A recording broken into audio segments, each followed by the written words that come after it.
Hi everyone, welcome back to my channels Explore with Aditi Vyas. In today's video, we are going to discuss about urea and dimethyl sulfoxide ligands. Okay, तो ये हमारा आया spectroscopy का important topic है जो कि inorganic chemistry में है.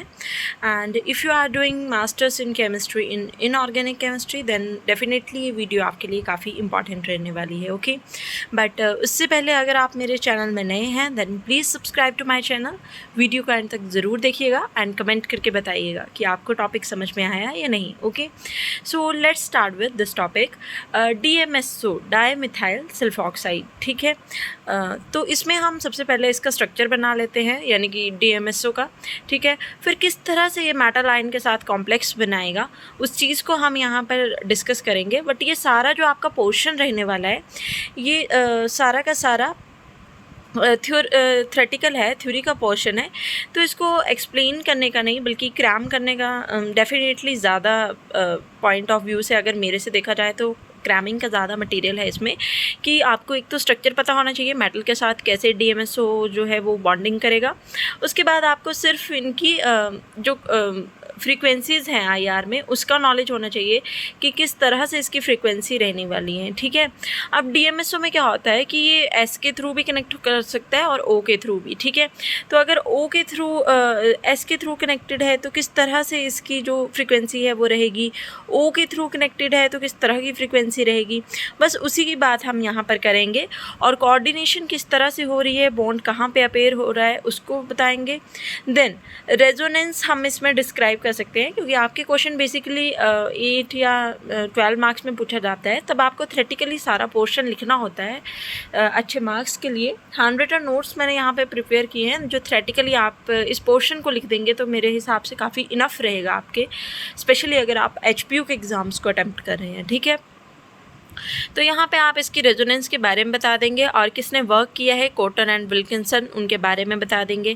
किस तरह से इसमें कोऑर्डिनेशन रहती है, क्या बॉन्डिंग रहती है, और जब हम प्लेटिनम के साथ इसका कॉम्प्लेक्स बनाते हैं तो क्या ये एक्ट करता है. ठीक है, तो बस इतना सा ये पोर्शन है जो कि काफ़ी सिंपल है बट आपको इसकी फ्रीक्वेंसी और इसका स्ट्रक्चर मेनली पता होना चाहिए. देन ये थ्योरेटिकल पोर्शन तो आप इसके थ्रू ही लिख लेंगे. ठीक है, बट हम इस वीडियो में सिर्फ इसी की DMSO की बात नहीं करेंगे, इसके साथ साथ हम यूरिया को भी स्टडी करेंगे. ठीक है, तो यूरिया को स्टडी करने के लिए अगर हम देखें तो किस तरह से यूरिया में बॉन्डिंग होती है पहले उनको देखेंगे. तो ये कुछ फ्रीक्वेंसीज़ हैं कि यूरिया किस तरह से फ्रीक्वेंसी शो कर रहा है. ठीक है, कि जब हमने प्लेटिनम को लिया है और नाइट्रोजन के थ्रू बॉन्डिंग हो रही है. ठीक है, तब ये फ्रीक्वेंसी हमारे पास आ रही है, बेसिक यूरिया की ये फ्रीक्वेंसी है.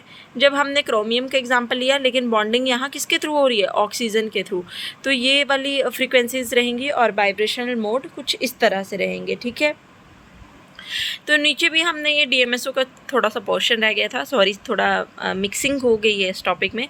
तो ये DMSO का पोर्शन है, ये भी आप उसमें लिख सकते हैं किस तरह से कोऑर्डिनेशन हो रही है, क्या हो रहा है. ठीक है, ये आप चेक कर लीजिएगा.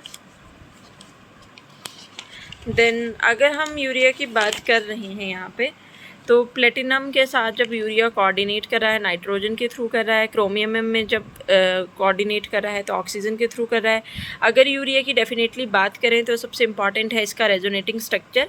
तो इस तरह का कुछ इसका रेजोनेटिंग स्ट्रक्चर बताएंगे कि जब हमारे पास यूरिया जो है वो कार्बन और नाइट्रोजन के बीच में बॉन्डिंग कम है तो कार्बन और ऑक्सीजन के बीच में बॉन्डिंग ज़्यादा है, तो क्या हो रहा है, फ्रीक्वेंसी कार्बन नाइट्रोजन की कम होने पे कार्बन और ऑक्सीजन की ज़्यादा हो रही है. बट इस केस में क्या हो रहा है कि कार्बन और ऑक्सीजन की बॉन्डिंग डिक्रीज़ कर रही है और नाइट्रोजन के साथ इंक्रीज़ कर रही है. ठीक है, तो हमारे पास यहाँ पे कार्बन और नाइट्रोजन की फ्रीक्वेंसी ज़्यादा होगी बट यहाँ पे हमारे पास कार्बन और ऑक्सीजन की बॉन्डिंग फ्रीक्वेंसी ज़्यादा होगी.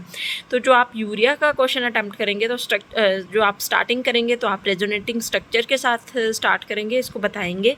देन आप बताएंगे कि प्लेटिनम का यूरिया के कॉम्प्लेक्स कैसे बनता है, क्रोमियम में कैसे बनता है, और उसके बाद आप जो फ्रीक्वेंसीज़ हमने पीछे पढ़ी उन्हें अटेम्प्ट कर लेंगे, ठीक है।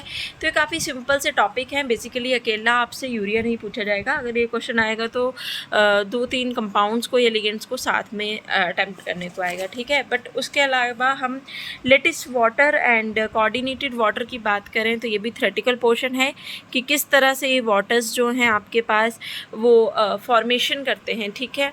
तो कुछ इस तरह से फॉर्मेशन के बारे में आप बता सकते हैं। रेंज ही आपको बेसिकली इसमें बतानी है, ठीक है। हैंड रिटन नोट्स यहाँ पे मैं आपको प्रोवाइड कर रही हूँ, बट साथ साथ में आप भी नोट्स बना सकते हैं। मैं यहाँ पे इन चीज़ों को आपको डिस्क्राइब नहीं कर रही हूँ क्योंकि डिस्क्रिप्शंस की कोई ज़रूरत नहीं है। बेसिकली आपको इसकी फ्रीक्वेंसीज़ पता होनी चाहिए और कंपाउंड पता होना चाहिए जो लिखना है आपने, ठीक है। और थ्योरेटिकली ये पोर्शन रहता है तो इसमें समझने की कोई ज़्यादा ज़रूरत है नहीं, ठीक है। So this is all about the lattice and coordinated water and urea and dimethyl sulfoxide. Thank you for watching.